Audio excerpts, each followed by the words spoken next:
I'm standing now at a St. John Ambulance mobile first aid post, and with me is Pat Turnbull. How are you, Pat? I'm good, thank you. Nice to be here. And your position here is known as adult patient care, is that right? That's correct. Now, what does an adult patient care attendant do with St. John Ambulance? What we do is we go out to events like tonight. This is the Jazz and Blues Festival. We come out to kids' events, runs, little marathon work. And what we do is just provide first aid for anybody who's attending the event. Now, I got a little confession here that the people at Toronto TV don't know, and that is that I'm a first aid instructor and also a CPR instructor, and I spent many years as an APC, or adult patient care attendant, years ago in the 80s. So I'm still involved with it somehow. But how long have you been involved with this organization? It's been 2.5 years now. That's terrific. Now, what does this mobile first aid post consist of for our viewers here? What do they know about it? Most of the items that are in here you would find in most first aid kits. However, it does have an oxygen tank, so we can hook up anybody for oxygen.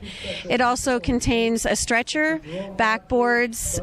We also carry along the AED, which is the defibrillator, and just pretty much anything that you would find in a regular ambulance.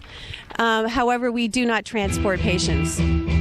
Well, I'm going to compete against the music here, so I'm going to yell. But actually, I could use a stretcher. I'm kind of tired, but I won't bother staying there. So what kind of training programs are available for people who are joining St. John Ambulance? As adult patient care, it's best that you start with standard first aid and CPR before you join. And then when you're actually with us, you can get oxygen and AED certificates. Right. And then there's a second step after that, and that's to become a medical first responder. And that's what we like. When we do events, most of our members are MFR. And is this the type of occupation you do, or do you have another career on the side? I do have another career. I work for a health and beauty aids company named Belvedere International. We're a Canadian-owned company in Mississauga. So what are the most common injuries or illnesses you see here at public events such as this one? A public event like this, for instance, especially because it's sunny and it's hot, is usually heat-related, heat exhaustion, heat stroke. And sometimes it's just, tripping over themselves or just having a good time and not paying attention to what they're doing. Usually the injuries are they're not serious. Well, it's a really hot day out here, and there's a lot of potential for heat exhaustion, heat illnesses. People have to drink a lot of fluids, and some people over there in particular are considering other fluids, but we can't talk about those. But do you have a lot of heat illnesses this time of year? Absolutely, yeah. It's just because people are outside having a really good time, and sometimes they're just not paying attention to how much fluids that they're taking in.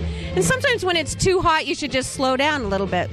That's right. Stay in cool, air-conditioned areas and drink lots of fluids. Wear hats, too. That's another important thing. And you probably get a lot of complaints about bee stings as well. Actually, we haven't had any tonight. Tonight seems to be a fly infestation of some kind. Flies and mosquitoes.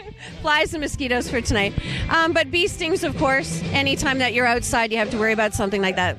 Okay, can you give us the phone number for St. John Ambulance Burlington? Of course, you're going to ask me that, and I'm not going to remember the number. I believe that it's 905-634-6665. And speak with Leslie Jack.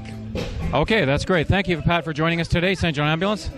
Always nice to see St. John Ambulance at some of the wonderful events here going on around town and in our neighborhood.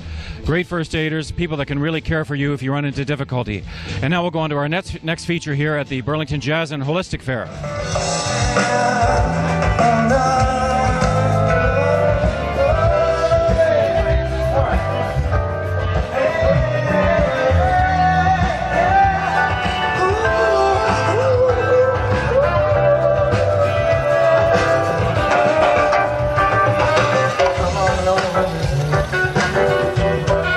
Let's go find